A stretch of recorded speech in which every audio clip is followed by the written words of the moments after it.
Hey guys, it's Bro You Whack, and I always try to do these buff idea videos every couple of weeks, maybe every month or so, because Overwatch is forever changing. It always seems like there's a new meta or a new set of heroes that are always the go-to heroes. Like months ago, it was Symmetra and Doomfist, and then just recently, it was with Sigma and Orisa with Double Shield, and now it's Reinhardt and Zarya taking their throne back as the two best tanks. But there always seems to be heroes that are forgotten in this ever-rotating meta. Like every single hero gets a little piece of the pie, but it always seems like D.Va, Tracer, and Genji, some of the most, if not the most popular heroes in Overwatch, are kind of the bottom of the barrel heroes in regards of the meta. Now obviously D.Va, Tracer, and Genji aren't the only heroes that need some love from Blizzard. In fact, you might be thinking of some heroes that desperately need some attention, but it just seems like constantly these three heroes are always asked about, are these heroes meta? Are these heroes good? And at least from my standpoint, I'm always like, there are some better heroes. And why is that? Why are these heroes in a bad spot? Lots of people will give their reasons, and I'm always fearful that I'm going to be giving the wrong reasons as to why the heroes are in a bad spot, but I think most people would agree that D.Va, Tracer, and Genji are consistently in a bad spot. So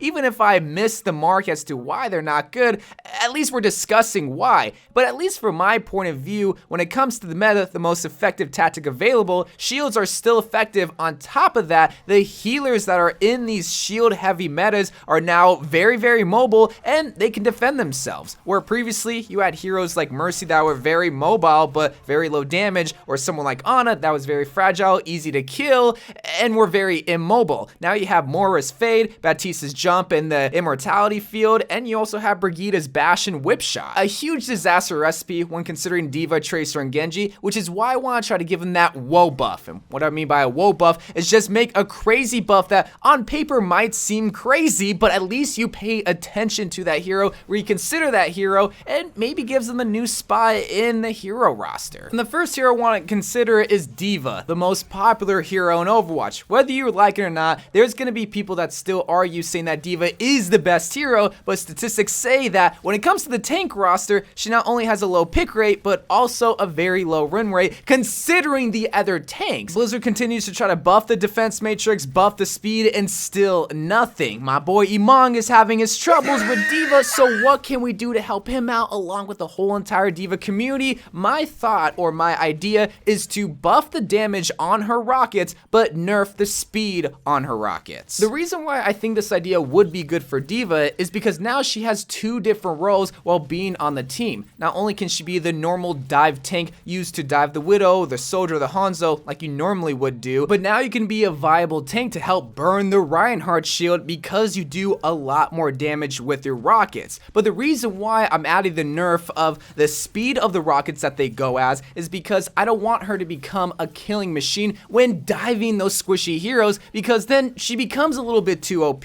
So having the speed of the rockets go a little bit slower means that the squishy heroes can move out of the way, when in regards to the shields, they really won't be moving out of the way, unless you're really considering Reinhardt's shield, but then at that point, he's putting down the shield, and then he has to put it back up, which more than likely your rockets are still going to be hitting it because they are slower. That's why I like this idea, is because she doesn't become OP at what she's already good at, which is diving. She just becomes better in a department that you really don't consider her in, which is a shield buster. Again, when you think about buffs, you can't just simply buff the damage here, buff the speed there, buff the time or cooldown there. You really got to think about what the hero's already good at. Here, they are still good at diving squishies. They are still good at diving immobile heroes like I mentioned before, but they're not really good at long range battles because she's designed that way. But when you're talking about shield, or when you're talking about something that is so popular and something that isn't so popular, which is Reinhardt and D.Va respectively, well then you got to even out the playing field. And how do you even out the playing field? Is D.Va good against shields? Not right now, or at least not in my opinion. So this is a way to at least make her viable against the shield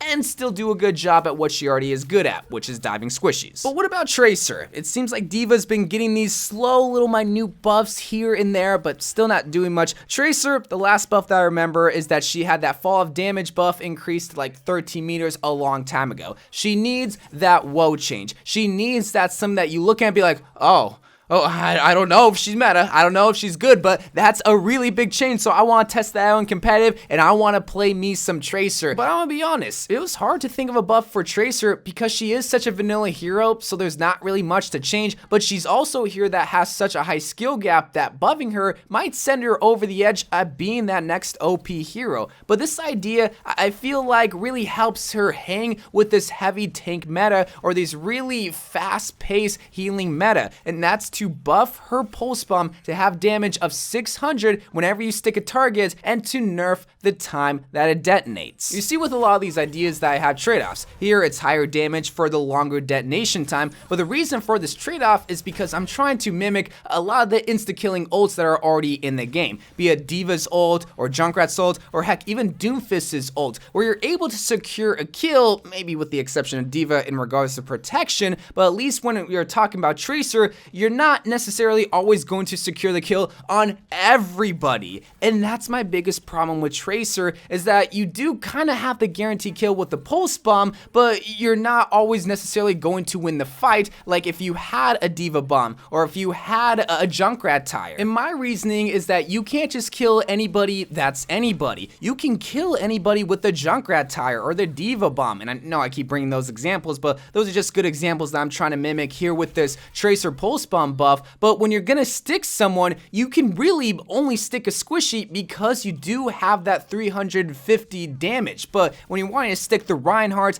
or the Zarya or the D.va or just anybody, you have to hope that their HP is low enough so that you can secure the kill. And when you're thinking like that, you might as well just be playing the Junkrat. You might just as well be playing the Doomfist or playing somebody else that can either A, do a better job at DPSing, or B, just have a better ultimate than you. When you're talking about this buff, increasing it to 600, you can still secure the kill on the squishy. This buff is irrelevant, but if you wanted a key target down and it is a tank over the 350 HP pool, which is all of them, you know you can play Tracer because you have that ace under your sleeve in the form of a pulse bomb. And the reason why I have this slower detonation time is because I feel like you should be able to have the chance to protect your tank from it detonating, which in theory might make this buff irrelevant because it's never going to detonate securing you a kill because every team is able to protect themselves either in the form of an immortality field or a Zarya bubble. But I think just having that opportunity to protect yourself like you are able to do with Zarya's ult or Junkrat's ult, like I keep mentioning before,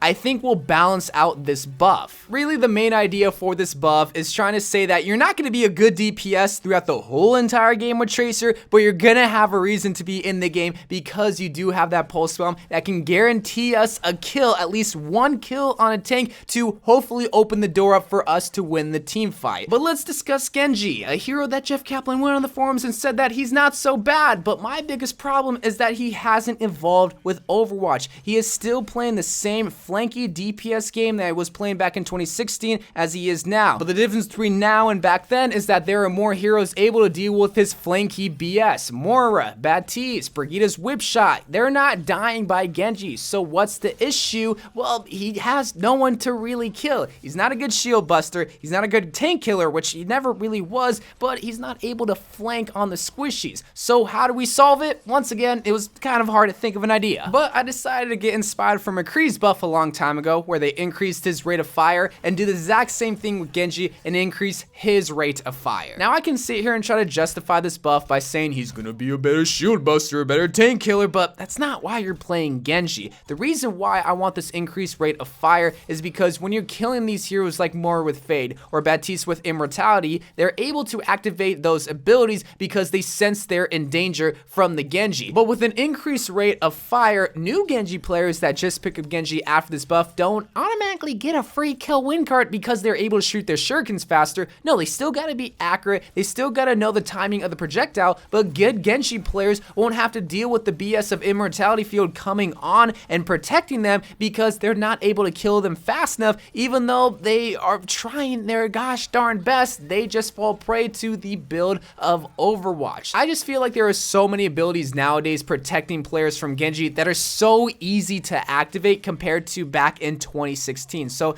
that's what I'm really going for with this buff. Again, I'm not trying to make him a killing machine, but I'm trying to make the timing of it in favor of good Genji players, not just all Genji players. But once again, this is just coming it from the perspective of one person, because on paper, these ideas might be stupid. These might not be the reasons as to why they are in a bad spot, but the point of the video is just to bring up the discussion as to why they are in a bad spot and how we can make them better, which I invite you guys to comment down below your ideas to make Genji, D.va, and Tracer better, so that we don't send them into the OP realm, but we consider them to be viable heroes in all compositions, and hopefully make them better heroes, but not too good to the point where they become the next monster, and then we gotta talk about buffing more heroes like I do when it seems like every single month. But I love you guys. Thank you guys for watching. More Overwatch videos to come, and bye.